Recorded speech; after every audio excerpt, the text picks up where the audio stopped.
I will thank everyone for joining us for today's webinar, which is all about the appropriate use of antipsychotics in the long-term care sector, being presented by our lovely folks at Health Quality BC. April is here with us today. Before we get started, I do want to start our webinar today in a good way by acknowledging that we're hosting this webinar on the unceded and traditional territories of the Coast Salish peoples, including the Musqueam, the Musqueam, the Squamish, and the Tsleil-Waututh nations. I acknowledge that you are probably joining us from all across the province and perhaps even outside of the province, which may include some other territories. If you would like to acknowledge those lands, feel free to do so using the chat function. Before I hand it over to April, I'm just going to go over those housekeeping items. I know you've all done a million of these, so you're very familiar with them at this point. But we do ask that people keep their microphones on mute just while April is going through the presentation. During the Q&A section at the end, feel free to put up your hand and you can unmute yourself to ask a question. We are also going to encourage you to use the chat function as well. Feel free to submit questions. I'll be watching them closely and I can also post those to April at the end. We are going to be recording the session today, so please be on your best behavior, but it means we can also send around the recording afterwards. April's also kindly provided us a PDF of the slides, so we will circulate that as well. I think that's all of my housekeeping pieces. I'm going to turn my video off and hand it over to April. April, the floor is yours. Awesome. Thank you. Yes, behave yourselves. I love that. I was looking at a few of the names on the participants list, and sorry if any of you have joined a coaching call recently. You're probably sick of hearing my voice, but thanks. Thanks for joining. And hi, everybody. Thank you to BC Care Providers for having me today. For those of you I don't know, my name is April Price. I am a health system improvement leader with Health Quality BC. And I have been working with health authorities and BC long-term care homes since 2020, primarily providing coaching supports for various initiatives that we've been doing. And today I'm excited to share with you some provincial work we've been focusing in on for the appropriate use of antipsychotics.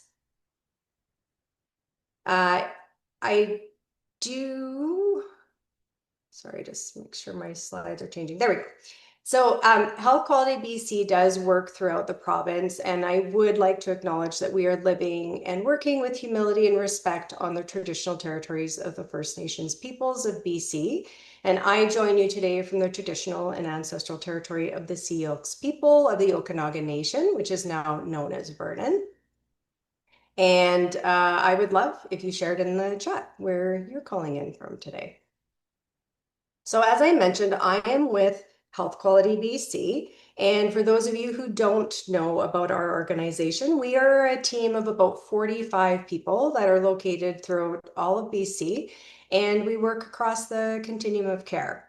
Our purpose really is to improve healthcare quality across BC, and we are pretty uniquely positioned to build strong partnerships with patients and communities, care providers, health leaders, policymakers, senior executives, academics, and many others. And these connections really enable us to nurture those networks and really recognize the needs of BC's healthcare system and build capacity where it's needed and the most, really, and to accelerate action on key quality of care issues. So I am here presenting today, but I do not do this work alone. And I really just wanted to take a moment to acknowledge this fantastic team of people that I do get to work with in the long-term care sector in the province, and specifically the work that we've been undertaking this year. I have an amazing director, a colleague who works alongside me as well, program assistant, and we actually have a Jerry psychiatrist, Dr. Brian Chow, who's doing his clinician fellowship with HQBC this year. So he's been a fantastic addition to our team. So there are a few objectives for the webinars today, and I think we'll have quite a bit of time at the end for questions for sure. But I'll be sharing a little background on how we got to where we are today with just trying to rethink that role of antipsychotics, that we're using to manage behavioral and psychological symptoms of dementia, BPSD. And this is not new area of focus. We've been trying to reduce the potentially inappropriate use of antipsychotics for decades, I will say. But I'll be also sharing with you a new toolkit that encompasses some tools and strategies that we've been using in our AUA and long-term care action series to support a new approach to this work and our learning so far using the new toolkit. So, sorry, and I should have said appropriate use of antipsychotics, AUA, behavioral and psychological symptoms of dementia, BPSD. If you don't mind, if everyone is okay with that, I will use those acronyms throughout the rest of the webinar because it can take a bit of time to continually say them. So as you can see over the years, Health Quality BC has really been involved in a few initiatives supporting long-term care homes in BC. And a lot of this work has been supporting that area of focus with antipsychotics and long-term care. So we ran 3 waves of the CLEAR initiative, it's called, which stood for the Call for Less Antipsychotics in Residential Care. And this was back from October 2013 to May 2019. Then, unfortunately, as we all know, the pandemic hit. And as we all know, that impacted our long-term care homes greatly. And in the fall of 2020, HQBC partnered with a national organization called Healthcare Excellence Canada on an initiative called LTC Plus, Acting on Pandemic Learning Together. So this initiative really focused on providing some seed funding and shared learning opportunities for care homes to manage the impacts of the pandemic. And HQB's partnership in the program primarily was to provide coaching supports for any BC care homes who participated. And in that particular initiative, we had over 200 care homes from BC and the Yukon participate. And it ran from September 2020 to December 2021. That initiative really highlighted the need for these types of supports in the sector. And we partnered with Healthcare Excellence Canada again on a second program called LTC Quality Improvement, LTCQI. And this was actually a real pivotal program that brought homes back to just some basic quality improvement work after focusing so much on the impacts of the pandemic. We had over 40 BC care homes take part in this program from January to October of 2022. There was lots of improvement work happening. Homes were working on reducing falls, improving the dining experience, re-engaging with families, person-centered care training for staff, just to name a few examples. We continued then to partner with Healthcare Excellence Canada again on a third program called Reimagining Long-Term Care, which some of you may be familiar with. HQBC did take an opportunity with this partnership to just refocus our efforts on one area of care, and that was appropriate use of antipsychotics, because we did see those rates increase during and after the pandemic. We know there are a number of reasons for this. One of them is the impact to family visitations, volunteer programs, staffing shortages. The good news is we did make some progress in our province during the program with the 78 homes that, who participated, and that ran from January to December 2023. We also had some very inspiring learnings from that program. And we just wanted to really build on those learnings and the momentum. So once the Reimagining Long-Term Care program concluded, we really started working on a new toolkit to support AUA.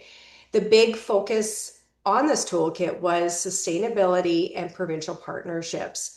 So as I mentioned, we have been doing work on AUA for many, many years. And so we really wanted to have a different approach to where we were embedding sustainable practices that homes can use well past participating in any sort of program or initiative, if you will. And so the new online toolkit is what we've been sharing and socializing in the current action series that we launched in January 2025. And we currently have 79 homes participating. So a real positive with running back-to-back programs since 2020 and working with the health authorities and care homes directly is we've built some really fantastic relationships and partnerships in the sector. And you can see with that level of engagement that we are getting year after year. So in 2023, the Reimagining Long-Term Care program that was focused on AUA we were not only providing coaching supports to homes participating, but we were offering additional BC specific webinars focused on this area of care as well.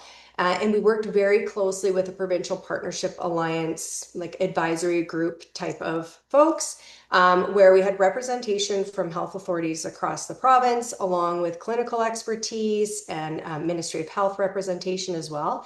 And what we know is that there was fantastic, great little nuggets of work happening in silos across the province. And so HQBC really focused a lot on the collaboration and spread of this. And so if one health authority region is doing one thing great, why is that not being shared amongst all health authorities? So we've been really emphasizing on that provincial approach to the AUA work because we know we have strength in numbers. And, we learned a lot about the barriers that care homes were facing when focusing on the appropriate use of antipsychotics in their care homes and how that looked differently even since the pandemic.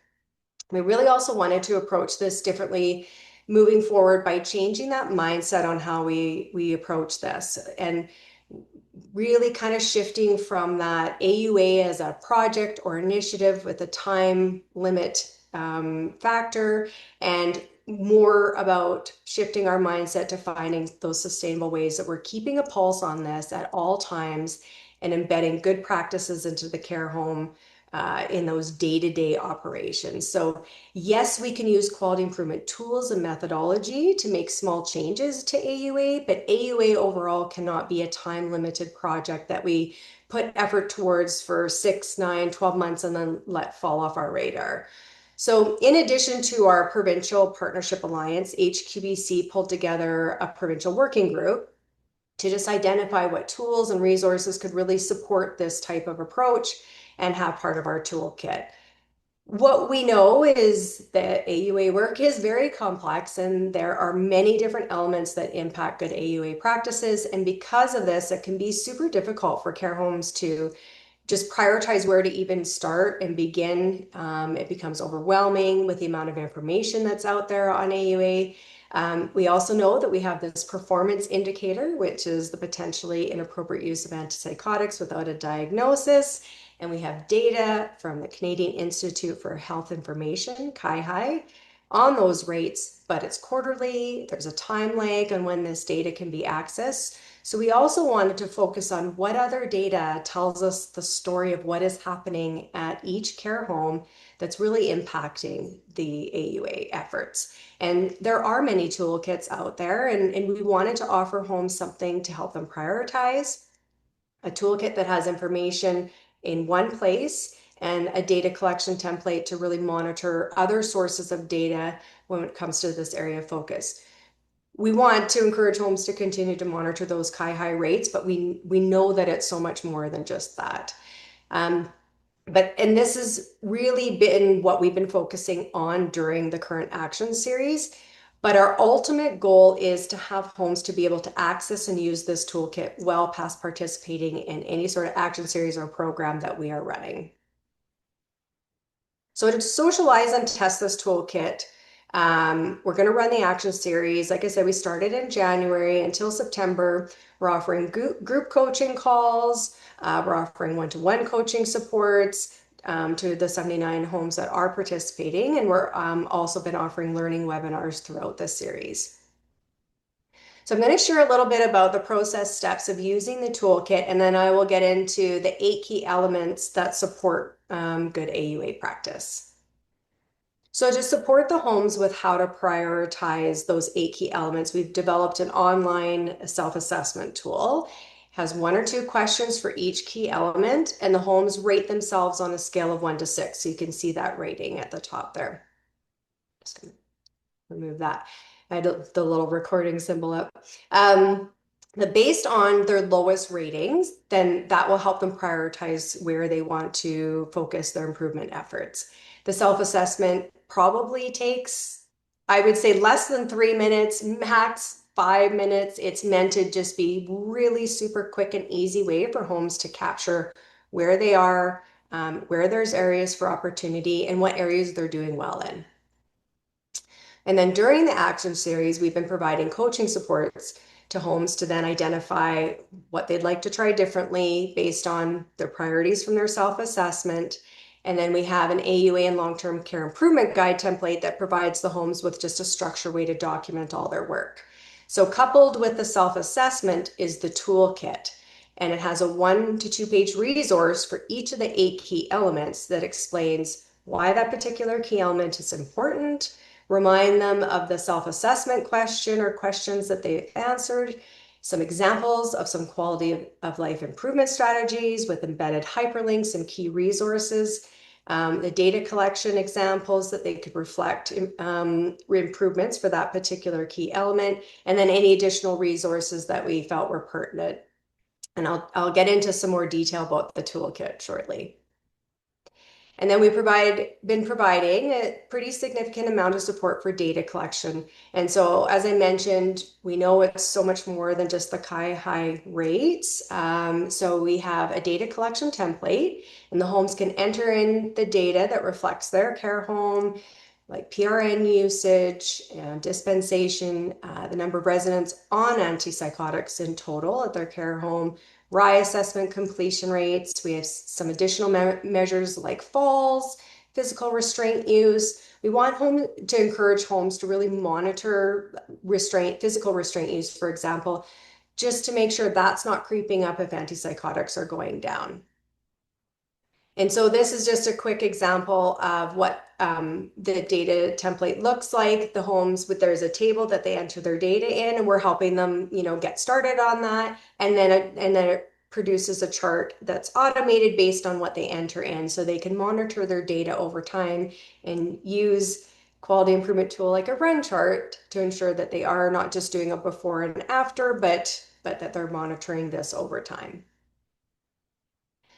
And then in order to support sustainability, we're encouraging homes to reassess and do the self-assessment every 3 months during the action series, just to get in the habit of doing that self-assessment, but at a minimum every 6 months, just to ensure that they're always monitoring the 8 key elements, especially because things can change, as we know, in an instant. And so kind of an ongoing theme that we've heard throughout the years, not just in this action series, but staff leadership changing, staff shortages, that alone can impact your AUA practices. So if the care homes have a standard process where this online self-assessment tool is used every 6 months, then they can sustain those efforts that they're focusing in on, and it's also a source of data in itself.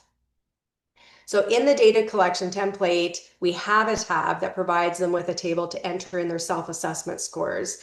And so if they've rated themselves low in a particular key element, they can keep doing the self-assessment, document their scores over time, and hopefully see an improvement as they go on whatever particular key elements that they want to monitor. Also, even if they're doing well in one, just making sure there isn't any changes that then all of a sudden something starts slipping.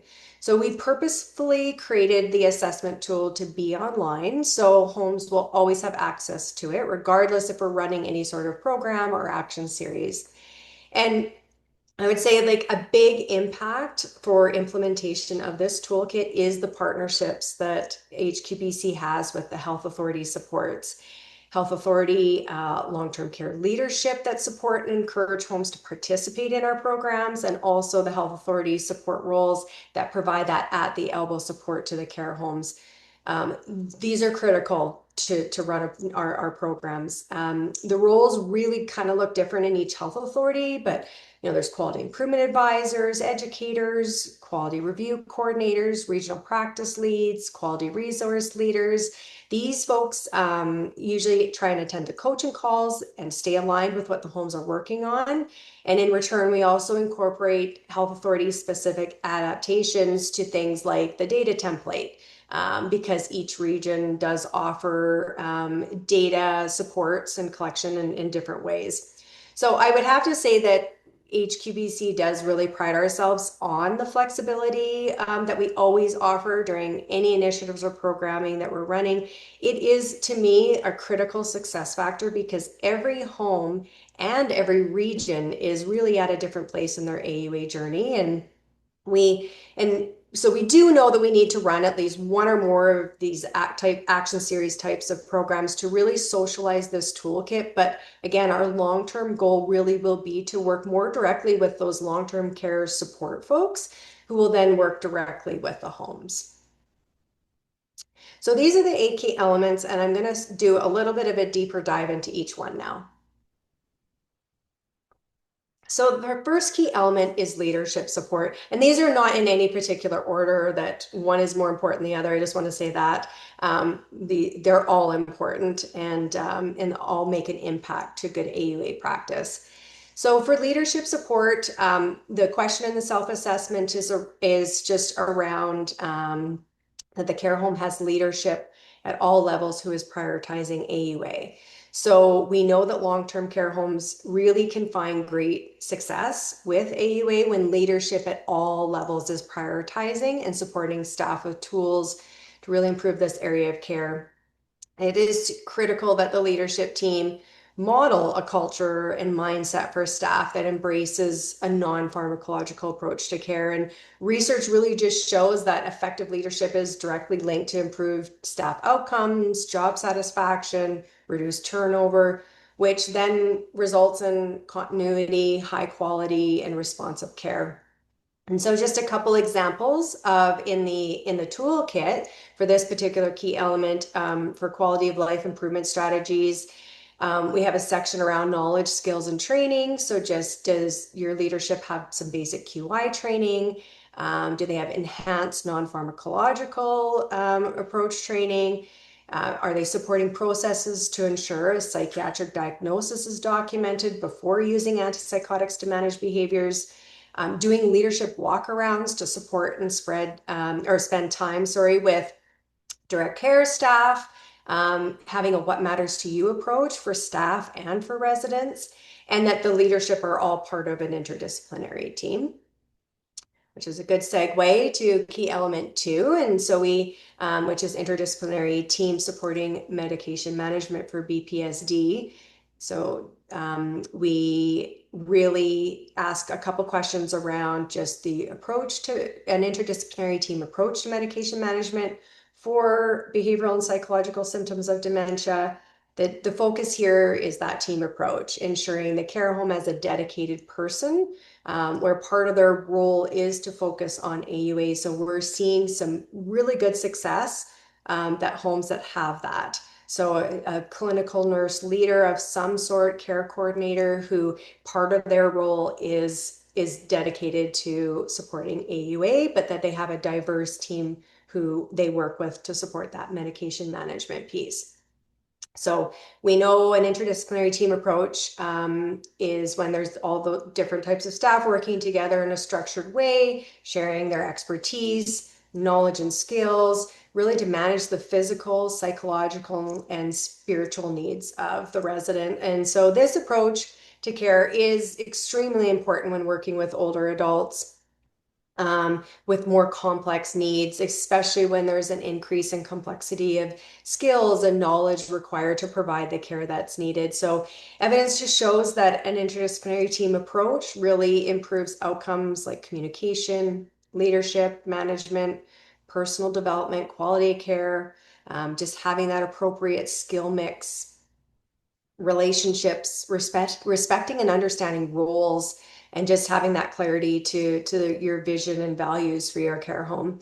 So some quality of life improvement strategies that we have in under this key element, just engagement and actively involved, that the interdisciplinary team is engaged and actively involved in addressing those complex needs in residents, often due to BPSD. You're meeting regularly, whether it's weekly, bi-weekly, like minimum monthly. It really depends on the needs of the care home, but you're having these regular meetings where you're supporting the appropriate medication use. Again, the clear roles and responsibilities piece is really, really important. We have a template to help with this in the toolkit. Just also the team supporting a robust informed consent process with documentation. Our last learning webinar that we did for the action series was on this particular topic. We held a panel discussion with Dr. Brian Chow, who I mentioned was our geriatric psychiatrist. We had another physician on the line, a pharmacist, and 2 care home staff. And it was super engaging, and definitely a lot of homes really want more information on this particular key element. So the third key element is RAI assessments. So whether there's MDS RAI 2.0 and there's the new InterRAI, but this is where we get our data. And this is also what supports good care planning. So just the questions are around ensuring care homes are completing those assessments in a timely way each quarter, and that they're accurately coding and interpreting how they're assessing residents, especially residents who are on antipsychotics without a diagnosis. So the RAI assessments are a really important tool to identify the mental, physical, and social needs of the resident that you're caring for, improving their quality of life, enhancing their independence. And that information for the RAI assessments that gets collected is so critical. There's information on clinical assessment protocols and outcome scales, and that really helps inform those individualized person-centered care plans. RAI assessments help inform the data that, like we've been mentioning, that is used as a performance measure and targets like the potentially inappropriate use of antipsychotics. So if assessments are not completed for each resident quarterly or coded incorrectly, this could really just lead to some inaccurate reflection of what is happening at the care home level. I'll just mention from the Reimagining Long-Term Care program that we did in 2023, the 3 homes that had the biggest decreases in their rates were ones that were focusing on getting good processes in place to make sure those assessments were done on time and coded correctly. So just a few quality of life strategies that we have under this key element in our toolkit.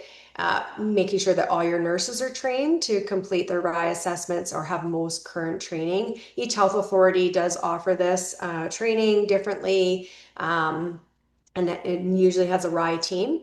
RAI assessments on every resident are done quarterly, like I mentioned. A review process is in place to ensure there's accurate coding and interpretations are accurate. Assessments are updated when a resident's condition or behavior changes, and then this is reflected in the care plan. RAI assessment results are monitored and shared with staff, including the interdisciplinary team. And to support the interdisciplinary team, include those RAI indicators that need to be reviewed to measure the appropriate use of antipsychotics. So key element 4 is around medication reviews and management. So a couple questions around having that standardized behavior tracking process to review and document all residents on antipsychotics without a diagnosis within 6 weeks of admission, as well as on a quarterly basis. So the once a year care conferences are, not enough. A med review every 6 months is not enough. So medication reviews and appropriate medication management is super, super important.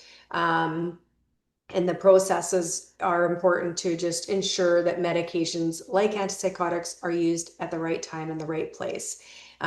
We are not discouraging the use of antipsychotics when it is appropriate. And that's definitely something that we really want to communicate well to the care homes. It is about safety, but it is about appropriateness. But a key component of the medication reviews and management is person, family, and centered care. And it's a real opportunity to just identify medications that may no longer be needed, or medications that can be different medications that could be optimized. So a few strategies we have in the toolkit. So staff education on policies, best practice, clinical practice guides, decision support tools, algorithms. So we have a few resources offered in this section. Anything that supports a standard way for staff to model good AUA practices. The medication reconciliation piece, so just clear processes and documentation by the interdisciplinary team on admission and with each transition of care. When reconciling medications, ensuring documentation includes that physician sign-off, and ensure that physician has the input on diagnosis, and there's a follow-up process. There's the medication management piece and that's monitoring those behavior trends and adverse effects changes from residents' baseline functioning. So when behaviors are stable, the interdisciplinary team works together with families and the resident to consider reduction with a goal of discontinuing if appropriate, and using best practice tools for responsive behaviors assessments and tracking monthly assessments by the interdisciplinary team. And then the med review piece, those quarterly reassessments for those medication reviews. It is important to do these every 3 months because there are many instances of having residents go on antipsychotics and then never be reassessed for efficacy, and multiple pages even in medication administration records entries and no effect for a specific behavior, but still the medication is being administered. So this is a pretty popular one, and definitely homes are actively working on this key element. So key element 5 is around care planning and documentation. So when residents are admitted to the care home, ensuring there are clear processes to include families and caregivers with developing and updating a care plan that really best represents or best, I'd say, prevents or responds to distressed reactions and triggers, and that this care plan is person-centered and individualized for each resident and updated quarterly.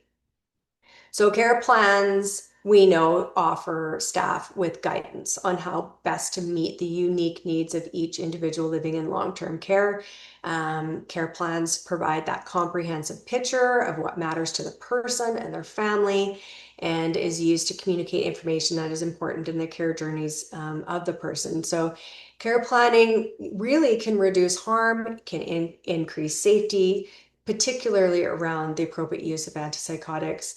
And they're only as good as they are being read. So we have, some examples that we're hearing in some of the coaching calls. They have this great, robust care plan, but if the staff aren't reading them and they come into a resident's room and are like, okay, turn the lights on and open the blinds, the resident gets triggered and they're wondering why all of a sudden they're being aggressive, but they haven't read the care plan saying, come in quietly and approach the resident in a calm manner. So it's really, really important that care planning is shared, and that some kind of improvement strategies that we offer are having standard processes on admission, have a guide and supports for staff to prevent and manage responsive behaviors, have templates for visual cues, like placed at point of care delivery, just to remind staff about successful approaches that comfort and could potentially reduce stress for residents.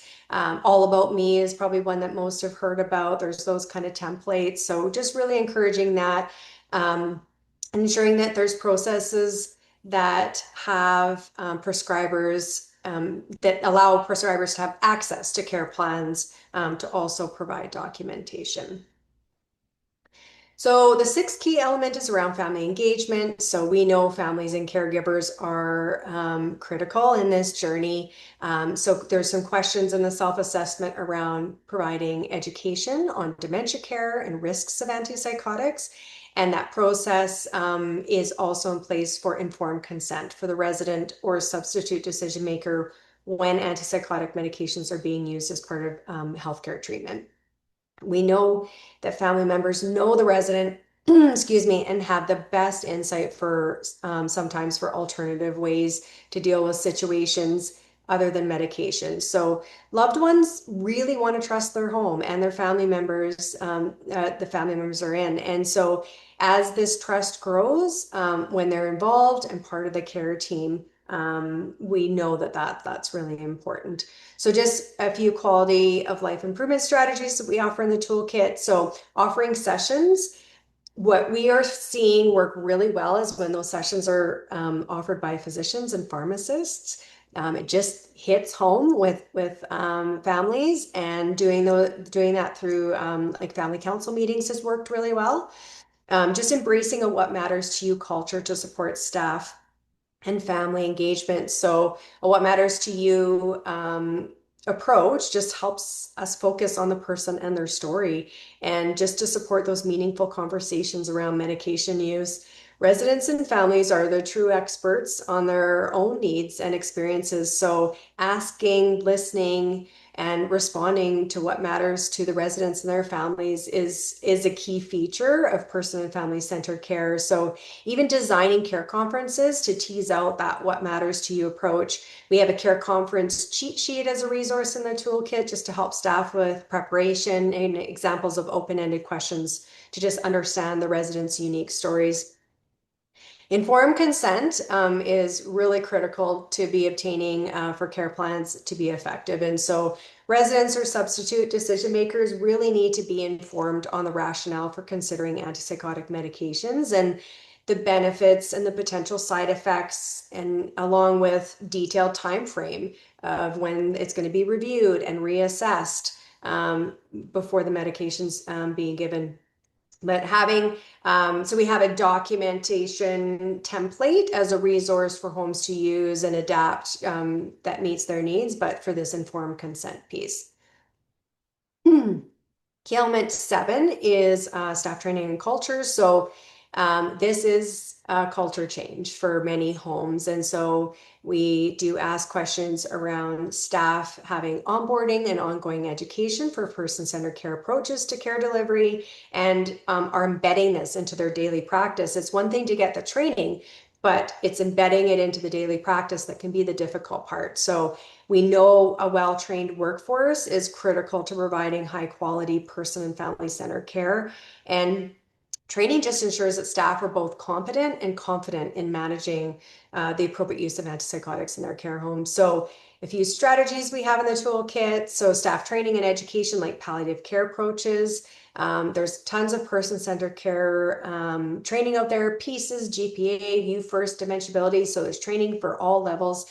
But it is a workplace culture piece. And so evidence shows that, our workplace culture is correlated with resident outcomes and rates of adverse events. So if we can improve the culture, we can improve outcomes and decrease those events. And providing resources to staff on workplace culture with a plan on how to measure and inform action. So there's training programs. Health Quality BC offers like teamwork and communication action series if you really want to take that team approach, but to help with your interdisciplinary team who want to improve on that aspect. But like I said, it's really about taking the training and then modeling how it's going to get embedded into the daily practice. We talked today with the group just about how it's around changing the day-to-day climate to get that overall culture change in the end, because it takes time. Okay, so the last key element is non-pharmacological approaches to care, key element 8. It's common for staff to make fear-based decisions sometimes when it comes to aggressiveness and agitation. So it's crucial that staff are trained on how to use non-pharmacological interventions, and that these interventions are used as best practice to managing behaviors like aggressiveness and agitation, and that medications like antipsychotics are used as a last resort and not the norm, and only to be considered when other interventions have been exhausted and a clinical assessment rules out remedying other possible causes like pain or discomfort or urinary tract infections, delirium. So we ask questions around that, and that staff support and model and prioritize non-pharmacological interventions before using medications to manage behaviors.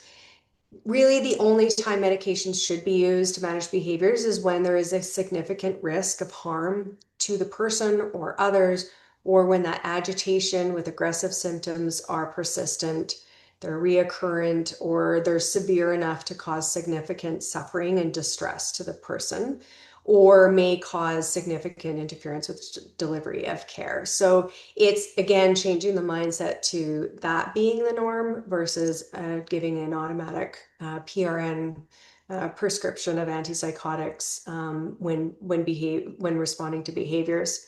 So really just some strategies are around equipping staff with non-pharmacological strategies that help them understand the resident with decision making and support tools to really determine that cause of behavior. Surveying the staff just to really understand like what are their confidence levels when using non-pharmacological approaches to replace medications. It should include questions around fear-based decisions. So, and really just developing a process that supports action planning to address that there's any barriers to staff confidence in this area. So great to survey them and make sure that you have some actions that come out of it. And just use that same survey tool to reassess and monitor improvements in that area. So this is just a quick glance at what we're seeing so far with homes that have been submitting their self-assessment results. And so I think we've had a pretty high percentage. We just have a handful of homes that are still working on completing their first self-assessment, but not surprising, we're seeing homes rate themselves a little bit lower in key element 4 around the medication reviews and management. So there's a lot of processes that are involved in that particular key element, that interdisciplinary team approach.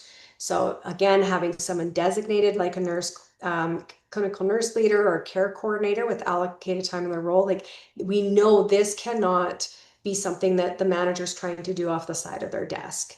And then that family engagement piece around that education and informed consent. So those are kind of the top 3 areas that we're seeing homes rate themselves a little bit lower on and working on implementing improvement strategies around. So although we have the key elements separated out, like I mentioned at the beginning, there's not one necessarily important than the other. They're all very interlinked. They complement it and build off of each other for sure. But what we did, I just wanted to mention that when we were developing this toolkit, we worked really hard to align this toolkit with provincial efforts. So this toolkit aligns with the long-term care quality framework that was released last April by the Ministry of Health. It incorporates resources and strategies to help with implementation of the new use of medications to manage behaviors policy that the ministry released last September. And it also helps address some long-term care services accreditation standards in section 3 and 4. The toolkit's not meant to be one more thing we're asking care homes to do, but something that really helps support this area of focus, keep the foot on the gas, but that there's frameworks and policies and accreditation standards out there. This helps with those, not just one more thing that the care home has to do. So I'll just share before I wrap up for questions, I'll just share some learnings and opportunities for advancement that we have or enhancement that we have so far. So there's definitely great engagement from the province. And I mentioned the relationships are a big part of that, and just that we've been working in the sector now for a few years, and that's significant to the success that we're seeing. But one common theme is variation. So again, there's variation among health authority regions. There's variation among long-term care homes, owned and operated versus affiliated and contracted. And so, like I mentioned, that flexibility that we offer to accommodate these variations is important, but it's really balancing that with ensuring that there's equity across the province with access to resources and supports. And so that's why like I said, we have one care home or even health authority that's implemented a really good standard operating practice. Let's share that across the province. Island Health did a care coach model and reimagining long-term care program. Let's share that across the province. So the toolkit's full of all these resources that are health authority driven, and we're saying take it, acknowledge where you got it from and make it your own. So just really that provincial lens to it, but it's not a cookie cutter approach. So that balance with flexibility. One big learning is I mentioned the RIE assessment. So we have MDS RIE 2.0 and the new Inter-RIE LTCF.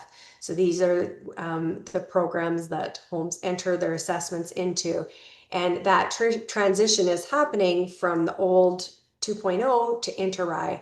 And this is impacting appropriate use of antipsychotics for sure. It's a little bit of a barrier to accessing data. And so again, as health authorities go through this transition, we're trying to take what they're learning and sort of the hurdles that they've overcome and share that across the province when the next health authority decides to start implementing and transitioning to the new inter-RI. So that's definitely a bit of a moment that we're acknowledging that's a bit limiting for some care homes. And then we have that lack in data because that's not going to High right away. Access to data other than High. So as I mentioned, it's important that we are monitoring things besides just that inappropriate use to antipsychotics rate. But this has been a bit of a barrier for homes. So we're really working hard to help them access that data where and when they can in the least labor intensive way possible. So that they're not having to spend too much manual time getting some data collection, but what's the right amount of data that tells them the story of what's happening at their care home. Toolkit already, in the spirit of quality improvement, I have already, have a list of things that I want to improve for the toolkit and the next kind of round that we were promoting it to the homes. But the improvement guide that we're getting homes to document to, we definitely can streamline that for documentation purposes. Again, just that balance of what's enough information to document their work. The additional resources that we want to add to the toolkit. So again, there's kind of some great pieces of work happening. Vancouver Coastal is working on this resident tracker. We're testing it with some of the homes that are involved in the action series, and we're hoping to spread that across the province. Dr. Brian Chow, I mentioned, he's working on a physician engagement tool. We can't wait to get that in as part of the toolkit. We presented to Resident Family Council not too long ago, the provincial group that meets, and we are going to try and develop a template, kind of pamphlet that care homes can take and use, and that they can share with their family and residence councils. A standard survey to measure staff confidence levels with those non-pharmacological approaches. Cheat sheet for point-click care on how best to document and monitor and pull that data. More resources around the RI coding. So yeah, just already some flags of some things that we can add to the toolkit. Anecdotally, the homes are really liking the assessment tool because it's helping them prioritize where they can focus in on just kind of take it one piece at a time. But the self-assessment tool, of course, we're discovering is only as good as the information that's entered in there. If a home is rating themselves a 5 or 6, the highest on each key element, but their antipsychotic rates are 30, 35%, then there's something not adding up. So we've been doing deeper dives in with homes during coaching calls just to kind of figure out what's happening there. And more often than not, just reminding homes that this self-assessment is a tool for them. It's not for judgment or any sort of review. Its sole purpose is to identify where the gaps are in their practices and prioritize their efforts. So sometimes we guide them to the toolkit. They can look at some ideas and say, oh yeah, maybe we should be at a 4. We have some work to do in this key element.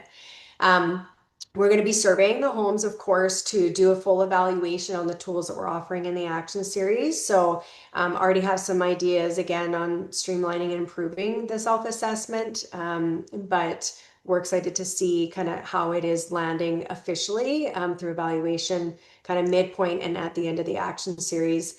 And then I'd say the last theme sort of around sustainability and spread. Like I mentioned, we do need to run an action series, another one, just to continue to socialize and sustain the efforts. But really then the long-term goal is to gear our efforts towards working with the provincial support people that are in each health authority that can then work with the long-term care homes. And I have to mention, Yes, we're focused on the care homes right now, but we know that there is need for some upstream work in this area of care.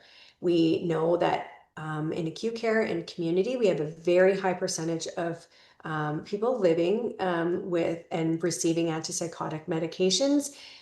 When those people come into our long-term care homes, it's over 70% of the people coming into long-term care are already on antipsychotics from acute and community. So we know that we need to work on better documentation with admission processes on the types of restraints that are being used in hospital, for example.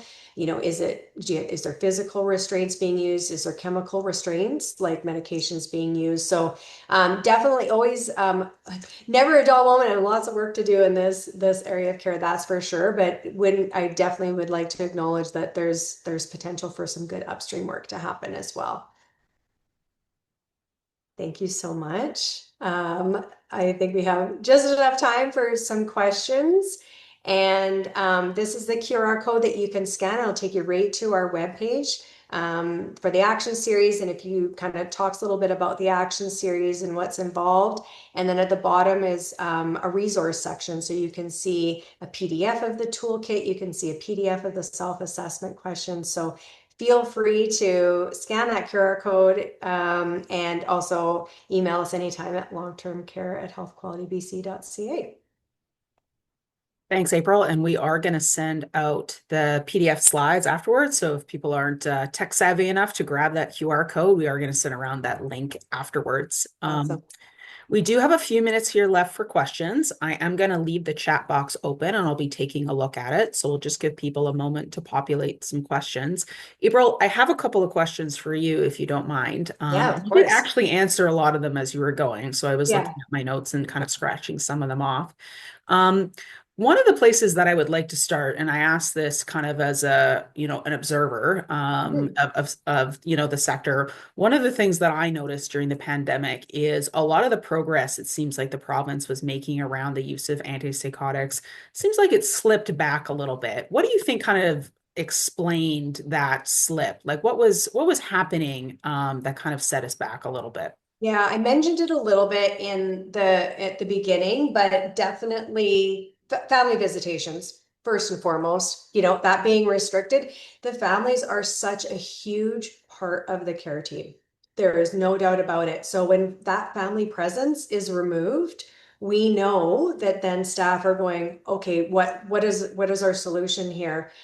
Coupled with being short staffed, whether it was because they were losing staff, whether staff were getting sick, like whatever, the reason be, there was those staff limitations. You couple those two things together where staff are short, or care homes are short staffed and families aren't there as part of the care team, the automatic reaction is to give a prescription for antipsychotics or just a dose of antipsychotics because you're going to obviously see those, behaviors kind of come to forefront because that's a big impact, and again, even just in that amount of time, somebody's journey in dementia alone can change from month to month. And you got to think about the time that we were, dealing with the pandemic. Yeah, those two things for sure. It was a survival, mechanism to manage because I know those aggressive and agitated behaviors definitely increased during that. And so actually you mentioned staffing shortages, which helps me Mhm. transition to my next question. And I suspect probably the folks here today are here because they're interested in this work and they're Mhm. predisposed to this work. But if there is a home out there that's really struggling with staffing shortages, but still wants to, do something in this area, maybe they're having to rely really heavily on agency staffing, for example. Yeah. Like, what is it they can do, even in the context of struggling with staffing? Yeah. And you know what? Staffing's always the number one barrier, if you will, that comes to the coaching, like that gets brought up at the coaching calls. Um, that shortage piece. So again, I kind of mentioned it in the series or in the webinar, but where we're seeing the like homes succeed is that they have somebody that is a point person to just keep the work going and then work with the staff, even if there is shortages, but to okay, let's pick this one thing that we can work on. And that nurse leader has maybe a bit of QI basic training, or they're part of programs like this where they can get those additional coaching supports. And just working with those health authority supports is super, super important. So even if you're having those staff shortages, it's just do the self-assessment and take one part of it. And I mean, I mentioned quite a few different strategies in each assessment, and then it's just even focusing it down to one thing. Just try one thing differently. Even if it's just getting a list. Get a list of your total list of residents who are currently on antipsychotics, and pick your two residents that you know what, I think, they came in on antipsychotics, and they were administered this for sleep while they were in hospital. And then they just have stayed on it. And there's no need. So we have alternatives we can use for sleep besides an antipsychotics. Like there's little like quick wins like but that point person that can really model the behavior that they want from staff and using those non-pharmacological approaches. The training's huge for even the staff that they do have. But it is continuity of care and staffing is huge, and agency nurses coming in. It affects the RI assessments because those agency nurses come in, and you're expecting them to kind of parachute in and do a full RI assessment on somebody. It could take them hours, right? So there are those barriers, and it's really trying to just kind of it is overwhelming. So it's just taking it one sort of small step and piece at a time. But doing the And self-assessment is that way to sort of kind of help prioritize. so you already mentioned one of the other big themes that I wanted to ask a question about, which is when people come in either from the community or from acute and they're already on, an antipsychotic, and Mhm. then you're now talking about, continuity of care. How big of a problem is it when someone is admitted short term to the hospital and they come back, on an Mm, antipsychotics, maybe without mm. documentation, for example? Yeah, yeah. So that's like it's such a big part of that like key element four too, like with that medication review piece, so that you're catching it right away. And that documentation, and there's a really, really solid process of and communication between acute and the care home. If they're because I think this is what I'm understanding your question is, like they're in a long-term care home, they get admitted to acute, and then they're coming back on that antipsychotic. Yeah, it's a big piece of it. And some really thorough, like before you come back into the care home, like what restraints have you been using, and go through that and work with the care team in acute care before they even can do that transition. But it's not, I'm saying it like it's easy, it's not. That talk but really just having those clear processes and documentation around that is really, really important. um And a question did come in with Karen, and I don't want to miss yeah, this, and it's around regulations in the Continuing Care and Assisted Living Act. She's pointing yeah. out, wouldn't it be interesting if actually having that lead point person in the home was actually embedded in regulation? What do you think about that? Oh, I would love it. I love it. And I have to tread lightly because, Health Quality BC is not about, giving advice on staffing models, but all we can do is share what we see working. And because again, what we see is managers are trying to do this off the side of their desk, and it's not working. You need a team, you need a person, it's part of their job description. I would, yeah, wouldn't that be amazing? But I would say, like, in the opposite of what we're trying to do, like with the toolkit, and the policy that came out, there's a ton of, the medication management policy with the ministry, or all the documentation that they're requesting in that policy. Like, we've tried to offer resources and strategies in our toolkit. So it's not just like, here's a policy, fill your boots. It's here's a policy, and now we can help with this, how do you implement the pieces of the policy? So yeah, it maybe someday that we get to that place where we can put it into some regulations. We'll keep working at it, what we're doing for now, and we'll see where we get to with it. We are at time and Yes, we're we're at time. starting to lose a couple of people. I just have one more Yes. question though that I really want to get to, and then Okay. we'll go. Is you mentioned the RAI. We know that RAI is being updated. Is there anything regarding antipsychotics that people should be aware of with that updated RAI tool? The Inter-RAI tool. Yes, Yeah. I will fully disclose I'm not the content expert of RAI assessments, but being involved in this sector for a few years now, I know a lot. Actually, I'll give it again. This is a great example. Interior Health is working on a standard operating practice around proper coding and interpretations, specifically with the new Inter-RAI tool, and can't wait to get my hands on it.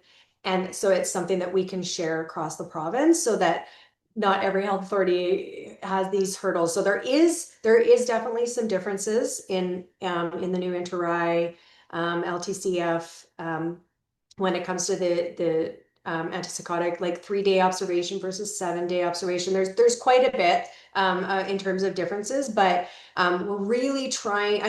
I think there has been some improvements for sure around that coding and being clearer with how homes code and interpret hallucinations and delusions, and you would be amazed at how many times homes ask me, well, isn't BPSD behavioral, I won't get into it, isn't that not an appropriate diagnosis for antipsychotics? I'm like, it's not. It's not. And so the more we just help like educate and have these kind of algorithms and cheat sheets so that homes can just quickly go, yes, this is how we should be assessing. It's really appropriate. Because again, sometimes it is appropriate. And I want to end with that because sometimes it is appropriate and we in no way are saying that it's not. But we have some work to do. Well, Yeah. thank you for answering that curiosity for Yeah. me. Yeah. So I am going to call it there. There are Yes. more questions that could be asked. I have more questions. Looks like Karen has a couple more questions. Maybe she can Yeah. follow up with you directly. I Yeah. will say thank you to everyone that was able to join us today. We will send around the slides. We'll send around the recording. And I would just encourage people to get in contact and look out for that next action series if we want to make Absolutely. progress on this. Thank you for giving me the time to share today.